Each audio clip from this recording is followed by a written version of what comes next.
Were you ever called the cheater in the relationship? You see, maybe you were in a relationship and you were faithful. You always had eyes for this one person. You never got into any other relationship while you're with this person, like anything like that. You were always committed to that person. You're like, hey, we're gonna be monogamous in our relationship. We're gonna be connected. We're gonna love just each other like no one else. And you were like, hey, that's what I have my eyes set. That's what I want. Anything like that. You had this, but then the other person is like, I think you're cheating on me. Like I saw who you were texting the other day. I think that something's going on. Oh, who you texting? Who you calling? Is that your boyfriend? Is that your girlfriend? And you start to get all these like little digs, and you're just like, why are you accusing me of cheating when I've never done anything like that? You see, a lot of times narcissists will call you the cheater. A lot of times narcissists will call people who are innocent, who haven't done any cheating at all. They will call that other person the cheater, and they'll project different things onto them.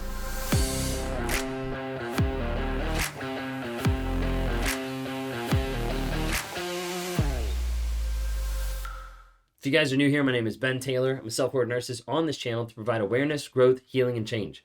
We do it on all different platforms. If you haven't had a chance to check it out, TikTok, Instagram, Facebook, YouTube, LinkedIn, follow us under Raw Motivations. You can also go to the podcast, Amazon Music, Apple Podcast, Spotify, and look up Raw Motivations there as well.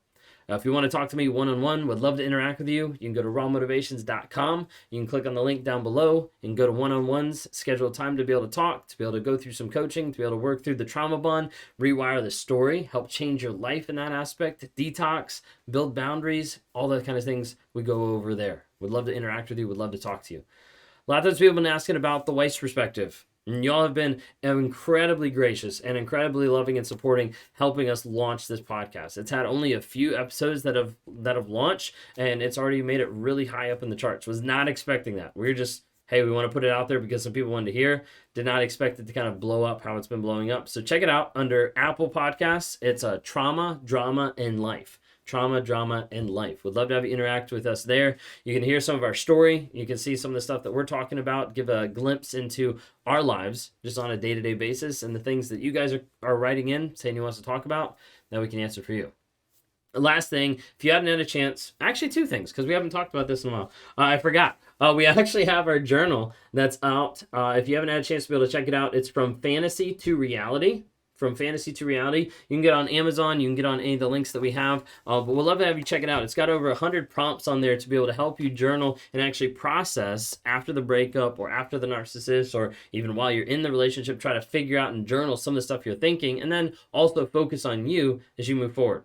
All right, last thing, Narc app. If you haven't had a chance to be able to download it, go to narcapp.com, Narcapp, narcapp.com. You need a community to help you heal, to help you grow, to help you change. Great place to log in and be able to have people give you advice, give you support. Also to be able to come in on the monthly coachings where we bring in coaches from across the country or the weekly lives where you can start to build relationships with other people on there to help you grow, heal, change, develop. Would love to see you on there, narcapp.com. Anyways, narcissists, they call you the cheater.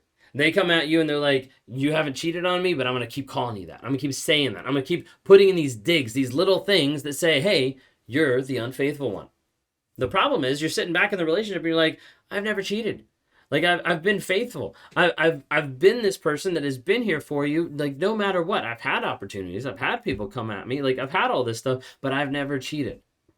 And you start wondering of like, what's actually going on? Well, what's happening on the narcissist side is they're projecting onto you. They're projecting something. So when you think of a projector, it shines up on the wall and it puts another image on the wall for you to be able to see. That's what the narcissist is doing, is they're trying to put another image, another story, another thought, another perspective on you to make other people see you and to make you see you differently than the truth. A lot of times you'll see projection very common with narcissists when it comes to lying, when it comes to anger, when it comes to different arguments. Well, they'll put stuff on you and you're like, I don't even feel this way. Like, why are you saying that? It's because they're feeling that way and because they want to put it on you. A lot of times a narcissist will project cheating onto you really because of four different things. Sometimes it's because they want you to cheat so that they can justify leaving. They've already discarded you in their mind. They've already devalued. They've already gone through that process. They're ready to get out the door, but they're like, how do I get rid of this person? Well, the easiest way is I need to go ahead and get them to do something so that I feel justified leaving so that my mask looks good. Maybe the narcissist is telling themselves and putting out there and putting out in a mask of like, I'm a good person. I haven't cheated. I've been faithful. All this kind of stuff. And then they're like, oh, you cheated. And you're like, yeah, I actually did one time. And it's like, oh, I'm out. Because they want to have an excuse sometimes to leave, but not look like the bad guy. Number two, a lot of times narcissists want you to cheat so it feels okay for them to cheat.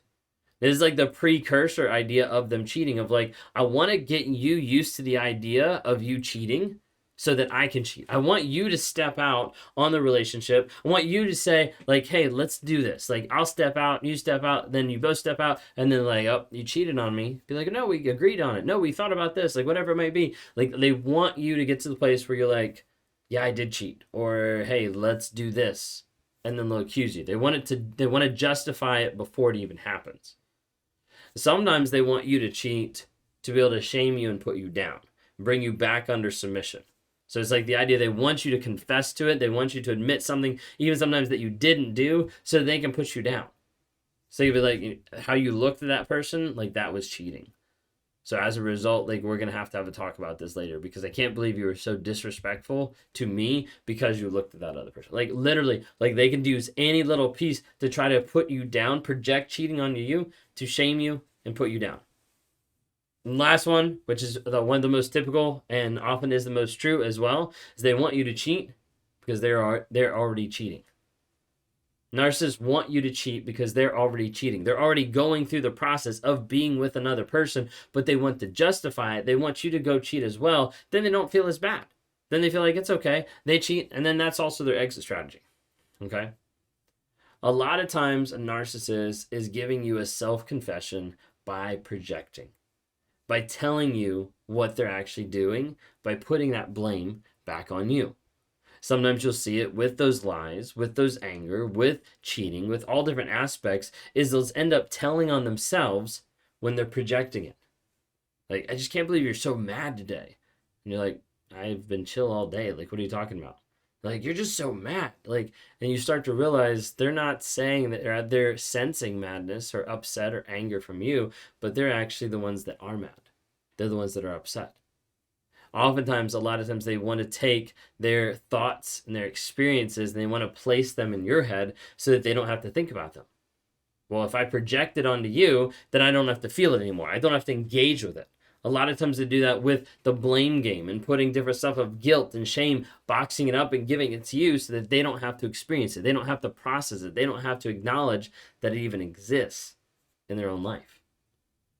A lot of times there's aspects where narcissists try to gaslight you into even thinking that you cheated.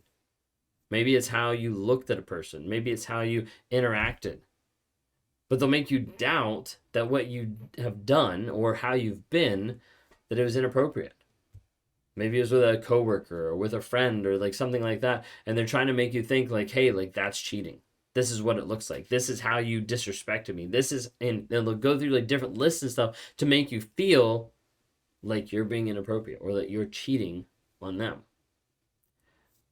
Time old happens many times as a narcissist will want to know all about your past.